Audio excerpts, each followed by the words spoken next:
Yo, it's your boy Art the Architect with More Than a Haircut Podcast. And I got my boy producer Dante. As you can hear, you hear what he doing. You know what I'm saying? This gonna mess around. I almost said fuck around. This gonna mess around and be a beat that we use. You hear me? Y'all hear what he doing? You know, we cooking up. We in the we in the studio.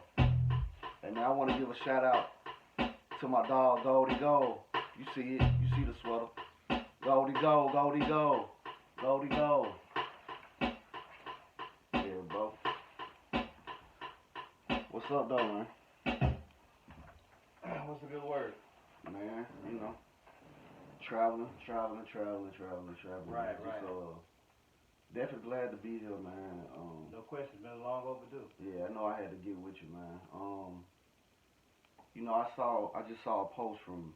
It's a couple of posts that I saw that kind of intrigued the conversation, in which I wanted to bring forward to you because I was like, I know we always had good chemistry, good vibes, and I'm just like, it's long overdue to work, not just behind the camera, but with the music and everything else. But Dr. Dre, he it was a post where he was talking about quantity over the quality, or I think it was quality versus quantity.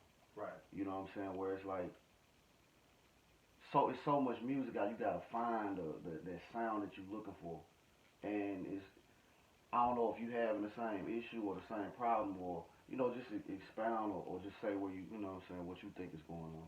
Well, excuse me. In reference to what Dre was talking about in terms of the quantity over the quality, I think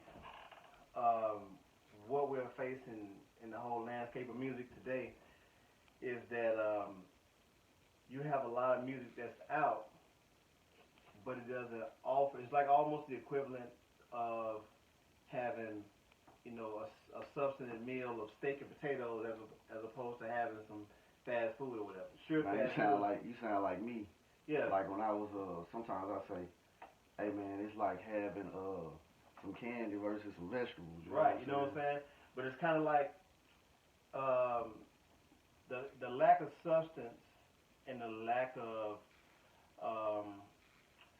I'm gonna go with the substance first because a lot of it is basically no substance, and I think a lot of the times that's where I would say the elder statesmen in the culture where they sound off a lot on because even for what it's worth, even a Dr. Dre at some point looked up to a Bambaataa Yeah. or a Kool Herc, Melly Mel in Furious Five or what have you.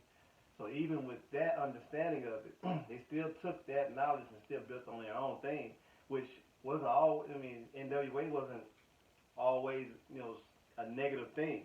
Nah, it was.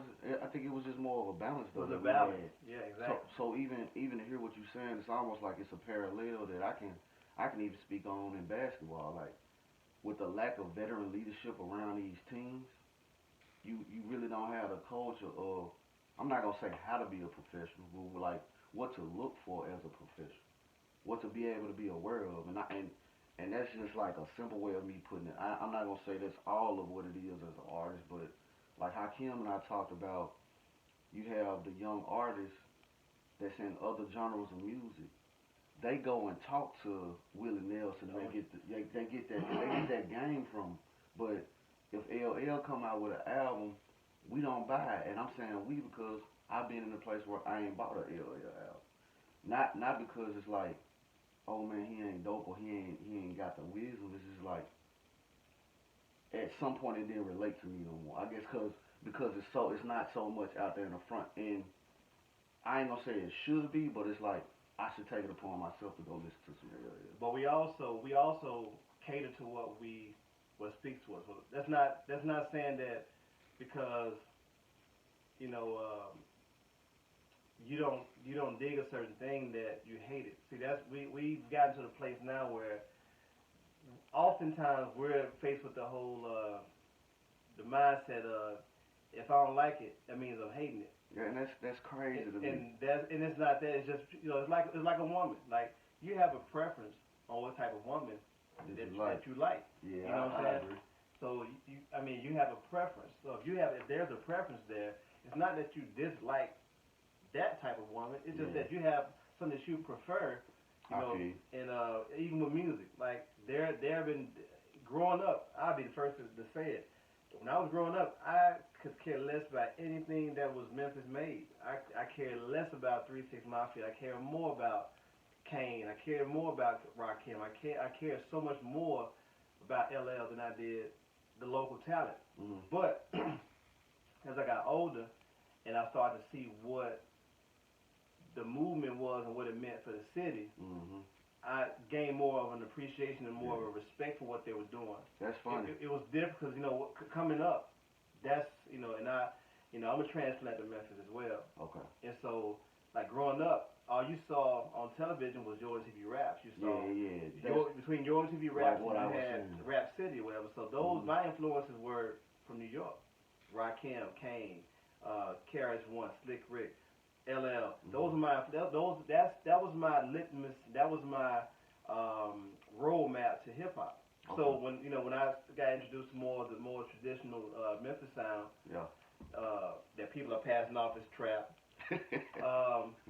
it made me gain a greater appreciation for not only that, but it made me gain a greater appreciation for the other musical history that was here in the city. Man. Jazz scene. Yeah. You know what I'm saying? Stacks. It's a lot. It's a lot of musical history here. And I had this conversation with a Detroit artist by the name of Fat Cat years ago. And me and him were talking about how Memphis and Detroit were like sister cities. Yeah, I can see that. And we were talking about, how they had Motown and we had Stacks, the lesser known Stacks. Yeah. But the symmetry. It was mighty though. Right, yeah. But the symmetry between the two cities was there.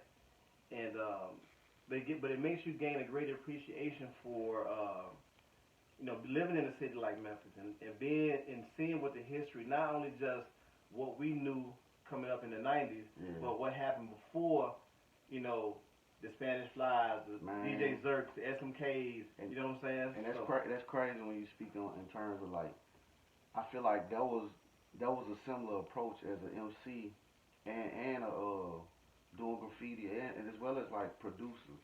So it was like I kind of had the same intrigue of music that was outside of the city. Not all of it, but I say some of it. You know what I'm saying? Like A-Ball and MJG were definitely an influence. 3 6 Mafia was kind of like it was pieces, but then it was like it was shut down in a sense because you go in to church, you like, man, it's the devil music, and it's like it really wasn't. It was like this was going on in the city. So then it's like my essence is Player Fly. No question. But then it's like with the course of hip hop, it started expanding.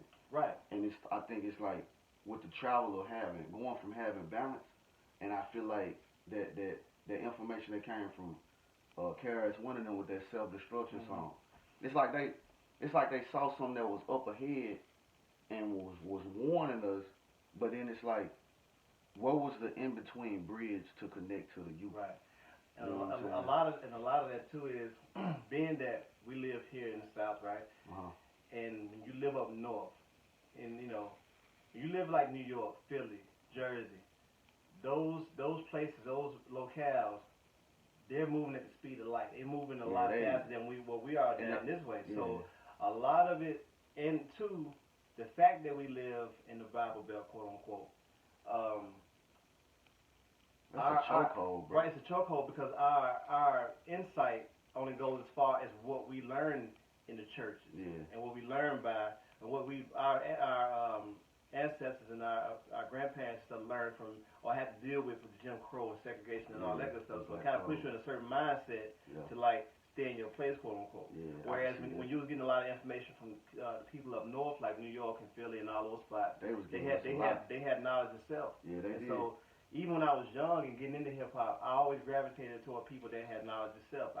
Rakim, Kane again, KRS, Poor Righteous Teachers, X-Clan, Public Enemy, which is like, people would never know it, but Public Enemy was like my favorite group growing up because Chuck D spoke with so much reverence and he spoke with so much. the hip hop. So that brings us back to what you were asking about the quantity Yeah, I was about versus to the say. quality. Yeah, Because that's what I was about all to say. those people too. that I named, those people they educated me. Yeah. Because I at one point at one frame of it I was going. E40 just made a post about that too. Right. It's like if you're not educated, if you're not giving us the game, man, you need to go sit your Right. ass down. But So, I ain't knocking. I ain't knocking what he's saying. It's coming from an OG. Yeah, but that's the thing. Like I was learning one thing in school. I'm going to school. I'm getting A's and B's and stuff. I'm learning what the curriculum is teaching us. Yeah.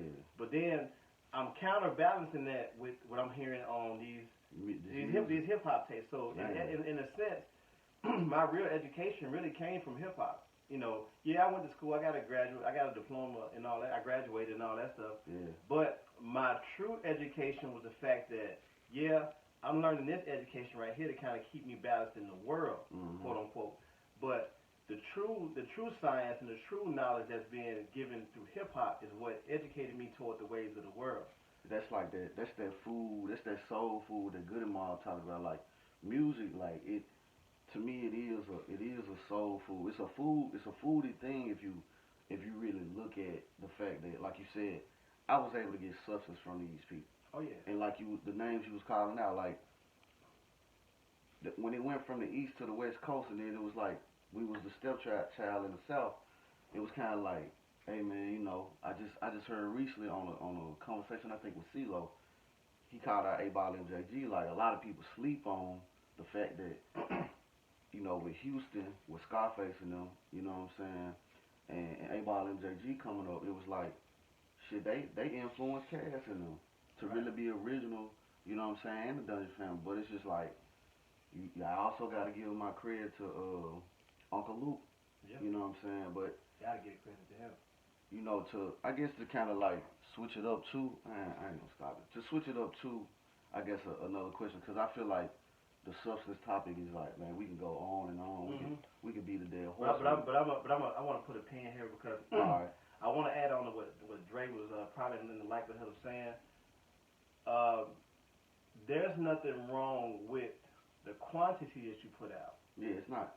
But with that quantity, you have to add some quality to the mix. You have to be saying something. I was thinking earlier about something. I'm gonna add something to that. Yeah, I had a thought about how how you hear most songs today, and it's about I got this, I got that, I got this, but those are the things that come along with the successes that you garner and that you earn. And that's what I agree.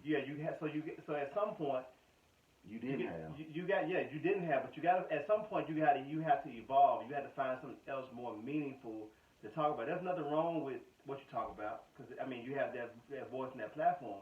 But at the end of the day, are you seeking longevity from it? Are you looking for looking to grow in this journey, in your musical journey, or are you just in it for what it can do for you, and then you're out? I feel like the youth today come in with the quote unquote bag, so it's like the level of expectation where it is, you know what I'm saying. But then it's also like I think about somebody like Pimp C before he died and what he was saying. Right. We got country rap tunes, nigga. You know what I'm saying? Yeah. But then he was also saying with the country rap tunes, he was like, look, the music gonna go to the west, back to the west coast, back to the east coast. If niggas don't take time out and start adding social commentary to the music. You have to, and that's what hip hop was about. When hip hop started out, it was about the social, what they call the social ills of society. Bronx, New York. Bronx, New York was down there a wasteland. You know what I'm saying, back in the 70s. So it was about, getting that frustration out, getting that, my environment is shitty. And I'm speaking out about it. And a lot of times the stigma with hip hop music, with rap music, is that, people that are not like us, people that are not black, people who are conformists to the system or whatever, they don't like to hear rap or hear the quote unquote negativity that's within rap because it's a reminder. Yeah. It's a look in the mirror of what's really going on. What's really going on in this country. Because see, it's easy for you to sit up somewhere in an ivory tower and look down at people and say, oh, they're such a mess.